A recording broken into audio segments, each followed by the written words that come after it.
Hello दोस्तों, कैसे हैं आप सभी। उम्मीद करता हूँ आप सभी बहुत ही अच्छे होंगे। तो आज के इस वीडियो में हम पढ़ने वाले हैं क्लास 12 फिजिक्स का पहला चैप्टर जो है विद्युत आवेश तथा क्षेत्र, जिसका यह चौथा वीडियो है। तो इस वीडियो में हम पढ़ेंगे निरक्षीय स्थिति। तो निरक्षीय स्थिति के किसी बिंदु पर विद्युत क्षेत्र की तीव्रता की हम गणना करने वाले हैं, जो कि बहुत से ऐसे स्टूडेंट हैं जिनको डेरिवेशन से डर लगता है, जिनको डेरिवेशन नहीं आता। तो मैं उनसे कहना चाहूँगा कि बहुत ही आसानी तरीके से आपको समझ में आएगा।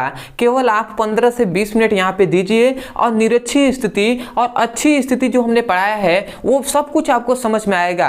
पहले अच्छी जो निरक्षीय स्थिति है इसको आप समझ लीजिए। तो चलिए हम देखते हैं। तो यहाँ पे हमने लिख दिया है निरक्षीय स्थिति के किसी बिंदु पर विद्युत क्षेत्र की तीव्रता की गणना।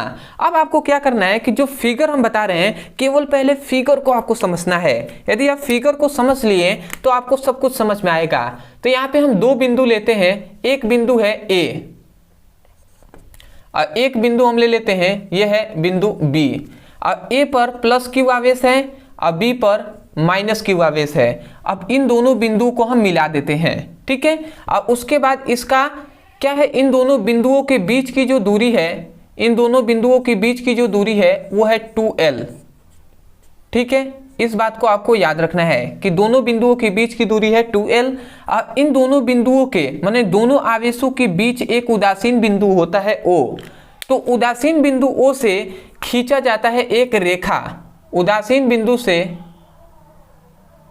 खींचा जाता है एक रेखा और इस रेखा पर ही हमें क्या करना है, ये जो उदासीन बिंदु पर एक अक्ष खींचा गया है, इस अक्ष को हम निरक्षीय स्थिति कहते हैं। तो इस अक्ष के किसी बिंदु पर हमें विद्युत क्षेत्र की तीव्रता की गणना करनी है।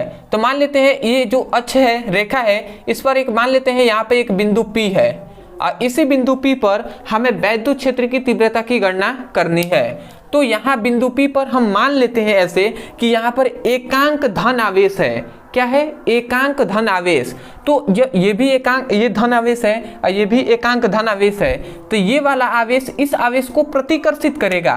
तो प्रतिकर्षित करने का ये चिन्ह है, ये इस दिशा में हमने लगाया है, तो ये प्रतिकर्षित करने का चिन्ह है। परंतु यदि ये धन है और ये माइनस है तो ये वाला आवेश इसको आकर्षित करेगा।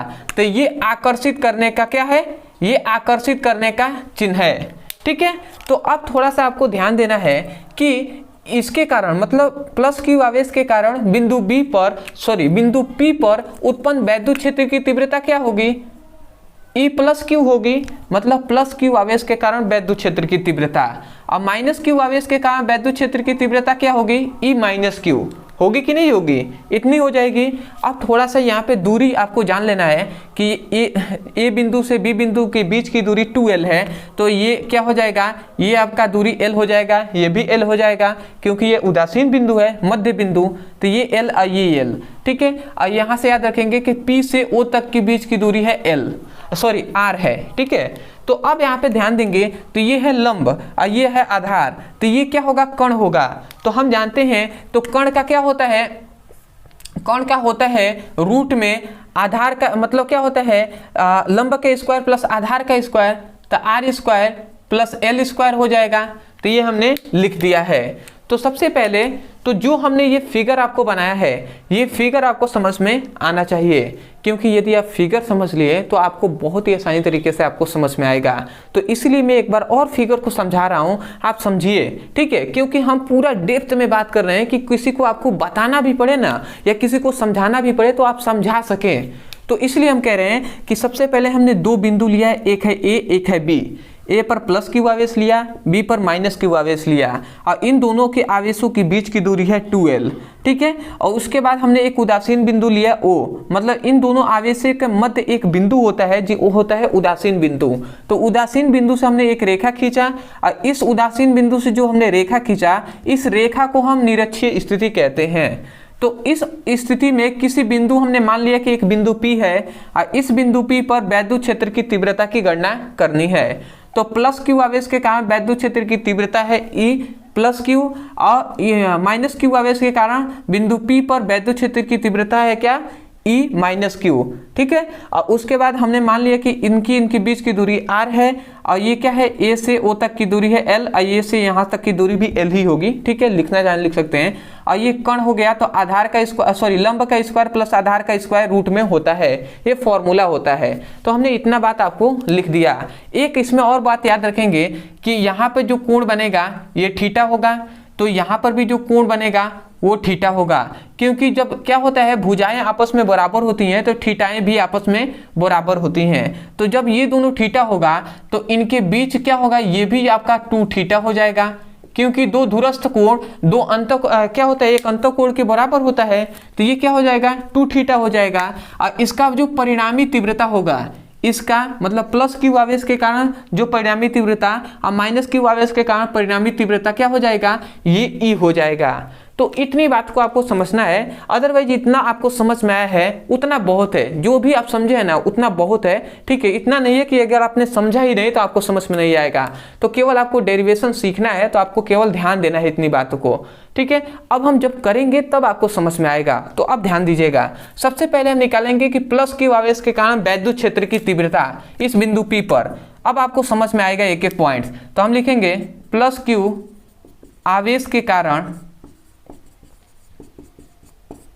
बिंदु P पर उत्पन्न वैद्युत क्षेत्र की तीव्रता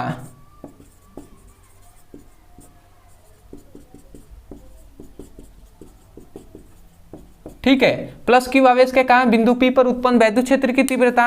अब ये क्या हो जाएगा, तो हम लिखेंगे प्लस क्यू, माने हमने क्या लिखा है, प्लस क्यू आवेश के कारण बिंदु P पर वैद्युत क्षेत्र की तीव्रता हमने लिखा है। और हम तीव्रता का फॉर्मूला जानते हैं, E = 1/4 pi epsilon naught Q by R square. ये फॉर्मूला हमने पीछे पढ़ा दिया है, तो ये तो आपको पता होगा। तो इस फॉर्मूले को हम लगाते हैं, तो 1/4 पाई एप्सिलॉन नॉट, और यहाँ पर Q है तो हमने Q दे दिया, ये प्लस है तो प्लस माइनस से कोई मतलब नहीं, ये आवेश है ना, तो आवेश से हमें मतलब है, ठीक है। तो आवेश हमने लिख दिया ये Q को, और उसके बाद आर स्क्वायर दिया गया है, मतलब A से P की दूरी हमें पूछा जा रहा है, तो हम लिखेंगे AP, लिखेंगे A से P की दूरी पूछा जा रहा है, तो A/P, और स्क्वायर यहाँ पे है तो स्क्वायर हम दे देंगे। और उसके बाद आपको थोड़ा सा ध्यान देना है, इसको हम समीकरण फर्स्ट मानेंगे, और दिशा को आपको जरूर दिखाना है, क्योंकि जो वैद्युत क्षेत्र की तीव्रता होती है वो सदिश राशि होती है, इसलिए हम दिशा किस दिशा में दिखाएंगे, A से P की दिशा में। इस प्रकार दिशा है ना, तो AP की दिशा में है, तो हम लिखेंगे A से P की दिशा में है, तो इस प्रकार दिशा आपको दिखा देना है, ठीक है। उसके बाद अब हम देखेंगे, ये आपका निकल गया माइनस प्लस क्यू आवेश के कारण वैद्युत क्षेत्र की तीव्रता। अब हम दूसरा हमारा होगा कि माइनस क्यू आवेश के कारण बिंदु P पर वैद्युत क्षेत्र की तीव्रता। माइनस क्यू आवेश के कारण बिंदु P पर उत्पन्न वैद्युत क्षेत्र की तीव्रता। पहले हमने प्लस क्यू आवेश के लिए निकाला था, अब माइनस क्यू आवेश के लिए निकालेंगे। तो हम माइनस क्यू आवेश के लिए हम क्या लिखेंगे, E माइनस क्यू लिखेंगे, और उसके बाद 1/4 पाई एप्सिलॉन नॉट, और क्यू भी लिखेंगे, क्योंकि ये क्यू लिख दिया। अब यहाँ पे माइनस आप ऐसा नहीं सोचना है, माइनस हम नहीं लिखेंगे, क्योंकि हमें परिमाण से मतलब है, ना कि आवेश विजाती है या सजाती है, इससे मतलब नहीं है। उसके बाद यहाँ पे R मतलब आर स्क्वायर है, मतलब दूरी पूछा जा रहा है, तो P से B तक की दूरी पूछा जा रहा है, तो हम लिखेंगे P से B तक की दूरी पूछा जा रहा है, तो दिशा इस दिशा में है, तो हम लिखेंगे PB का होल स्क्वायर लिखेंगे, क्योंकि स्क्वायर है तो स्क्वायर देंगे, और समीकरण 2 लिखेंगे। और दिशा किस दिशा में है, P से B की दिशा में है, देख रहे हैं ना, इस दिशा में है, तो हम लिखेंगे PB की दिशा में है। तो इस प्रकार हम दिशा दर्शा देंगे। तो सबसे पहले आपको समझ में आ गया कि हमने वैद्युत क्षेत्र की तीव्रता निकाला है। पहले प्लस क्यू आवेश के कारण निकाला, उसके बाद माइनस क्यू आवेश के कारण वैद्युत क्षेत्र की तीव्रता निकाल दिया। तो इतना आपको ध्यान देना है। अब आता है कि थोड़ा सा आप ध्यान देंगे यहाँ पर, तो हमने यहाँ पे क्या देखा कि जो A और P है वो B से P के बीच क्या है, बराबर है। ये दूरी देखेंगे तो ये दूरी बराबर है, मतलब जो AP है वो क्या है, BP के इक्वल है कि नहीं। यदि मैं आपसे पूछूं तो आप देखिए कि ये दूरी और ये दूरी आपस में बराबर है, क्योंकि जब थीटा आमने सामने की थीटा बराबर होंगे तो भुजाएं भी तो बराबर होंगी ना। तो ये अगर बराबर है, तो यदि ये बराबर है, तो यदि ये दोनों देखिए 1/4πε0 क्यू इसमें भी है, यहाँ पे भी 1/4πε0 क्यू इसमें भी है, बस केवल अंतर है यहाँ पर AP का और यहाँ पे BP का। परंतु हम जान गए कि AP और BP दोनों बराबर हैं, तो इसका मतलब कि ये मान इस मान के बराबर है। इसका मतलब क्या है कि प्लस क्यू आवेश के कारण वैद्युत क्षेत्र की तीव्रता है वो माइनस क्यू आवेश के कारण वैद्युत क्षेत्र की जो तीव्रता है इसके बराबर है। इसका मतलब हमें मालूम चल गया कि E प्लस क्यू जो है ना E माइनस क्यू के क्या है, इक्वल है। ठीक है, यह हमें पता चल गया। तो जब दोनों आपस में बराबर होते हैं, जब दो भुजाएं, मतलब जैसे ये थोड़ा सा एक आप समझ जाएंगे, क्लास 11th में हमने बताया है कि जब दो भुजाएं आपस में क्या हो, बराबर हो, ये एक भुजा है A और ये एक भुजा है B, जब दोनों भुजाएं, ये एक भुजा है इस दिशा में, एक भुजा की दिशा है एक ये, मतलब ए भुजा की दिशा है इस प्रकार और बी भुजा की दिशा है इस प्रकार, और ये दोनों बीच में थीटा कोण बना रहे हैं। तो इनका जो परिणामी तीव्रता, मतलब परिणामी जो क्या निकलता है, बल निकलता है, वो क्या होता है, इनका जो परिणामी निकलता है वो क्या निकलता है, परिणामी को हम लिखेंगे जो क्या होता है, परिणामी बल निकलता है वो 2a cos θ/2 निकलता है। ठीक है, परिणामी जो बल इनका निकलेगा वो क्या निकलेगा, 2a cos θ/2 निकलेगा। इसी प्रकार ये दोनों भुजाएं हैं, देख रहे हैं, एक का दिशा इस प्रकार है, एक की दिशा इस प्रकार है, तो जब दोनों बराबर हैं तो इनका परिणामी तीव्रता जब निकालेंगे तो 2a cos θ/2 है हम लिखेंगे। तो यहाँ पर भी हम क्या लिखेंगे, अब हमें निकालना है परिणामी तीव्रता, तो हम लिखेंगे चूंकि परिणामी तीव्रता, तो परिणामी तीव्रता में हम क्या लिखेंगे, तीव्रता के लिए हम परिणामी तीव्रता जानते हैं, ई से हमने दर्शाया है, तो ई = 2 लिखेंगे और पहले 2 लिखेंगे। ए का मतलब है दोनों में से कोई एक, इन दोनों में से कोई भी आप एक मान रख सकते हैं। तो चलिए हम प्लस क्यू का रखते हैं इस वाले को मान को, तो यहाँ पे हम लिखेंगे 1/4πε0 और Q बाई AP, ये AP का होल स्क्वायर हो जाएगा। उसके बाद हम थोड़ा सा ध्यान देंगे तो इतना हमने लिख दिया।